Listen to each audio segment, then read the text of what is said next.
Welcome to Vendée Flash this Friday evening, 6:30 here in Les Sables d'Olonne. The boats, leading boats are off Recife just now.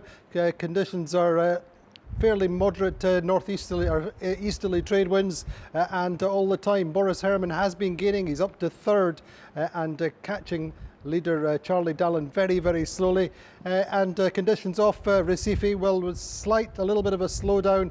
We see a little bit of current, and in the meantime, let's look at the rankings. We see that Charlie Dallin is leading ahead of Louis Burton. Louis Burton has sent a video earlier on which shows him reconnecting with Earth and seeing a ship earlier on in the day, and this is Louis Burton. Bienvenue sur Bureau Vallée, première rencontre visuelle avec la civilisation.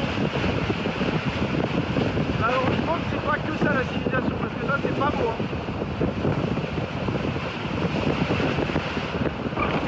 Et en son AIS est jeune, mais il donne ni sa vitesse ni son cap, donc on ne sait pas sa trajectoire et il répond pas à la VHF. Voilà. Nickel, il n'a pas l'air tout neuf. Je sais pas quel pavillon il va, mais ça doit pas être grande puissance. L'avantage c'est que comme il est couleur rouille, on voit pas les couleurs. Les nouveaux écueils en revenant des côtés civilisés dans lesquels il faut pas tomber.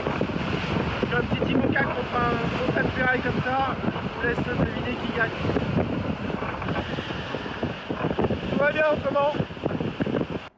So Louis Burton clearly going well on board Bureau Valley in second place, reconnecting, I say, with human life, seeing that ship and going well. He's close to full potential on Bureau Valley. So he is second, as said, Boris Herrmann up to third.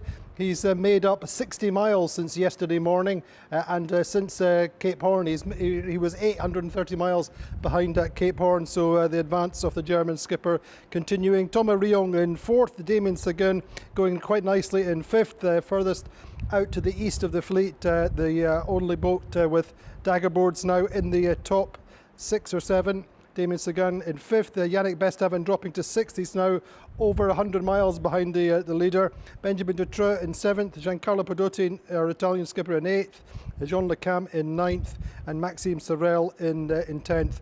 Clarice Kremer is in 12th. Now, it's been a while since we've caught up with Clarice in English, and this was Clarice earlier in the day on Banque Populaire. I had a very busy day yesterday, and hopefully it was for good results. I hope my sail is fixed now, and I hope I don't have to climb up the mast again. So how was it? Well, it was well, I don't know. I think my climbing up the mast skills improved during the day. The first time I was not very good, and the third time I was much better. And well, it was very, of course, you know how it is. It was very exhausting. It demands a lot of energy to go up there because it's a bit stressful, and you never know if you're going to be able to fix what you're willing to fix. But in the end, it's part of the Vendée Globe, I think. Even if it, I was quite proud of myself at the end of the day because I was happy to. I'm afraid of heights, you know. My goodness. So for me, it was a great achievement to be able to do that. And what was it you were fixing? It was your J2.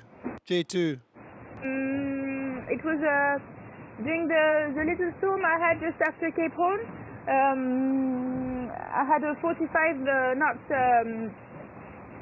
Wind for like just an hour, and I tried to roll my G2, and I don't know what I did, but I did a sort of twist, and I broke my G2 just at the very top of it, and so we decided I didn't have to take it down, because you know you can take it down, the G2, but it's very hard to do it, and then you have to put it up again, and it's even harder.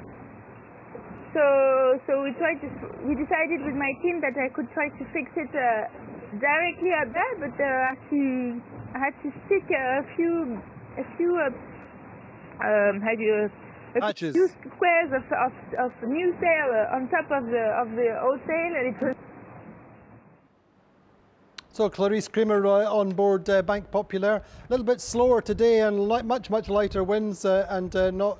I think her day's run is only about 160, 170 miles over the course of 24 hours, but she is the top female skipper in the fleet now and could well break the solo female round the world record if she continues at this rate.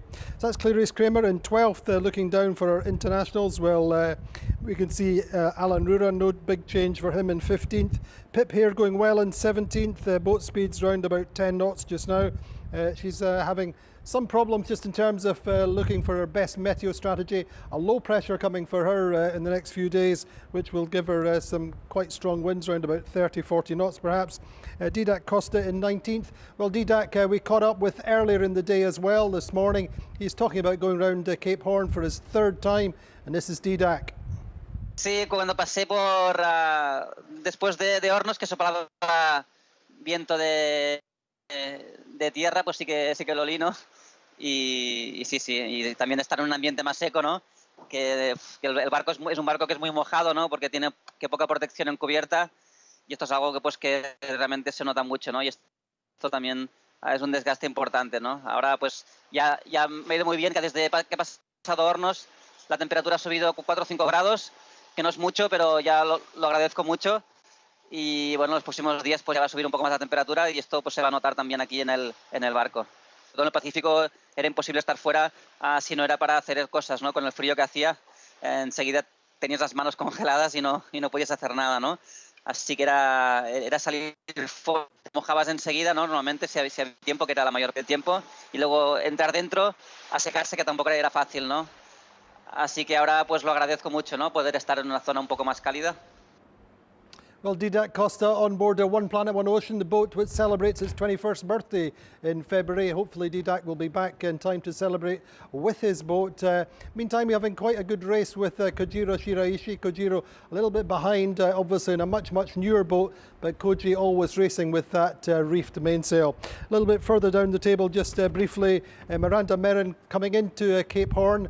She should be in, we think, probably on Sunday or perhaps first thing on Monday morning. She was doing around about 16 knots, still got great conditions on the front of a low pressure system, northwesterly, relatively flat water, and probably some of the best sailing that Miranda's had. Clement Giraud in close contact with her as well at the same time. Just by comparison, Miranda doing 357 miles in the last 24 hours, Clement doing 366. So companions de route, as they say in France, close sailing between the two of them. Further down the table, Ari Hasela in 25th. Steady 10.5 knots for him just now, and Sebastian Destremo appearing to have one or two problems ongoing, and as ever we'll keep up to date with them. Join me tomorrow. My guest is Phil Sharp, the British solo racer and Class 40 champion.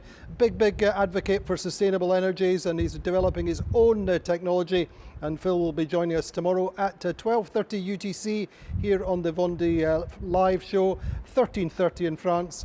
Any questions for Phil on sustainable technologies, or indeed anything to do with the Vendée Globe, post them on Facebook, Twitter or Instagram. We'll see you tomorrow.